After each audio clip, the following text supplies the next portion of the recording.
Welcome to Sparks of History, where Jewish history and world history meet. We are extremely pleased to have with us today Professor Miri Rubin.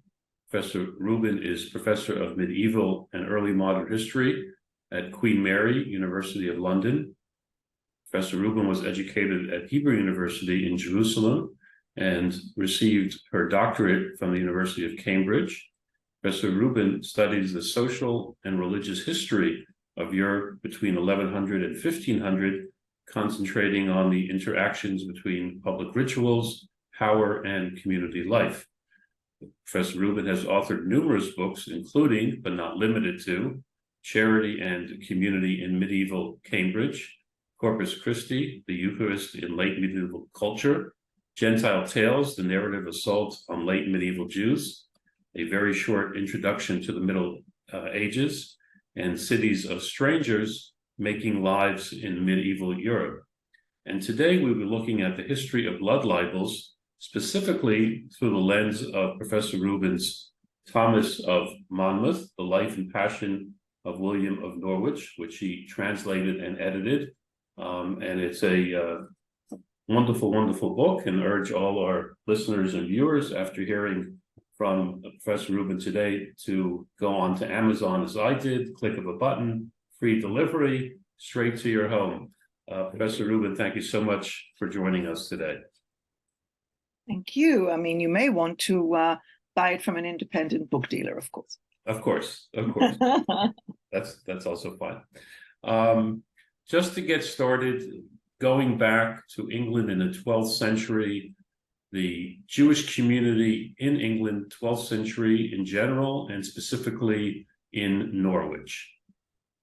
So by the time our events in Norwich start unfolding, there have been, which is the mid-12th century, there have been Jews in England already for almost a century, because the Jews settled in England in the aftermath of the Norman conquest and at the behest, at the invitation, at the initiative of William the Conqueror. William the Conqueror, you'll remember, was the Duke of Normandy. And in Normandy, there were already flourishing Jewish communities that in the big cities, under the protection of the Duke. He already knew these communities. You knew what they could offer in terms of services to his ducal administration. So when he contemplated, obviously taking over, becoming the King of England as well, this vast, vast country, he knew he would need help, and he would need help on the fiscal and monetary side. It's particularly striking that when the Jews first arrived, their function was really in facilitating the maintenance of the coinage. Because remember, the coinage was metal coinage. What you held in your hand was the value that it had. It was made silver, mostly silver, various alloys, and in that period, not quite gold. So if you're coming from Normandy, there are coins from Normandy, there are coins from France, there are coins from England.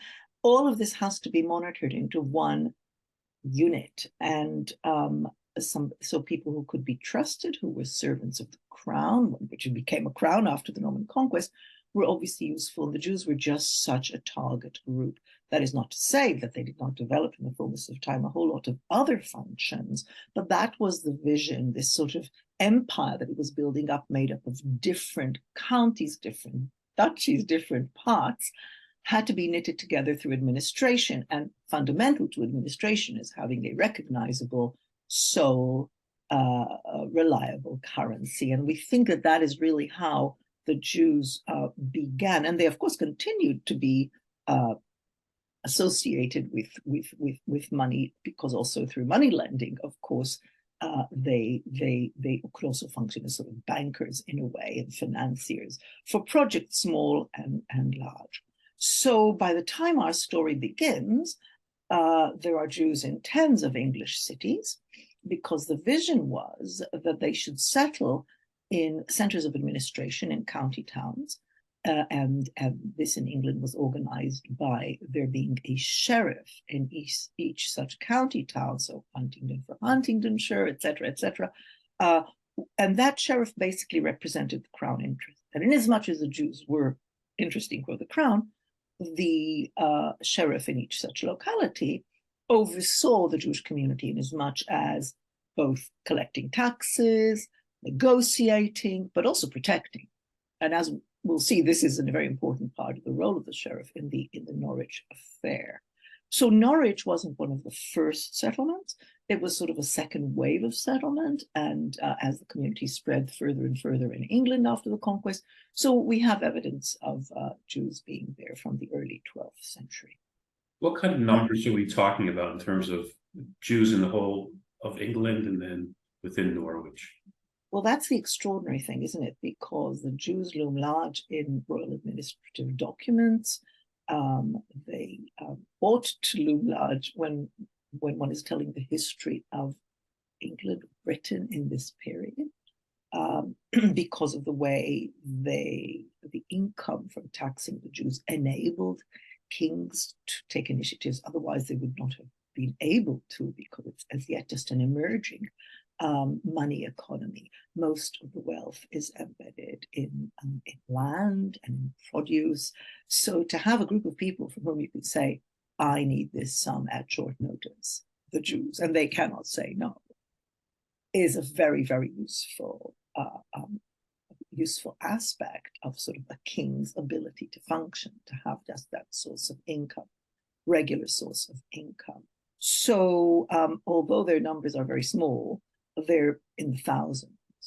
They're in the thousands. And a community would be in the few hundreds in some places, much less than that.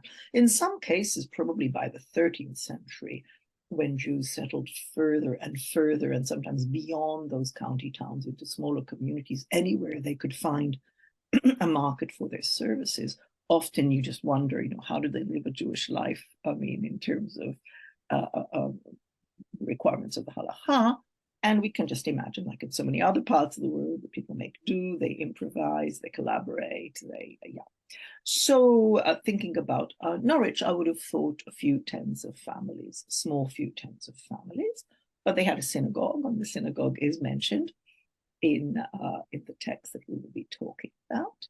And they have some sort of hierarchy because the author refers to somebody who was the leader of the Jews. Now, our author, the monk we will talk about, is not he's not an honest and sort of innocent speaker, but there is no reason to think that talking about a leader of the community is something that he particularly invented, because we know that's how Jews usually organize themselves around some sort of community leader with authority, and who represented and advised the community. So so Norwich was a flourishing commercial center. There's a lot of craft going on there. There's a lot of trade. It's not on the seaside, but it's well connected to the sea through a whole system of rivers and connections. So it's definitely one of the most important provincial towns at the time. And the Jews within it had their place. They lived close to the market, which is quite common in that period. Close to the market, close to the nerve center of the city, close to the castle, which, as I mentioned, is also a source of protection when need be. So very small numbers of people, but a lot of attention paid to them.